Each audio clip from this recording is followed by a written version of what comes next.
রামদিন পালোয়ান, গায়ে দিয়ে আলোয়ান, বের হয়ে বাড়ি থেকে আধারেতে পেঁচা দেখে, চেঁচিয়ে এসে বলে ডেকে আলোয়ান আলোয়ান, খুকু করে রান্না, তাই খেয়ে কাকা বাবু জুড়ে দিল কান্না।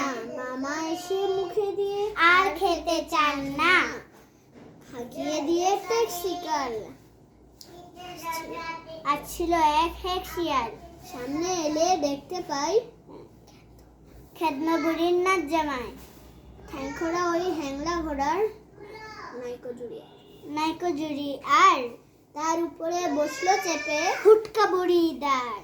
5 মণ সেই বোঝার ভারে, হ্যাংলা ঘোড়া চলতে নারে, চিহি চিহি মিহি সুরে ডাকলো খুড়িবার, বৃথাই তারে কোতকা মারে হুটকা বুড়ি দাঁড়। আর বলতে পারবো না বাবাজি।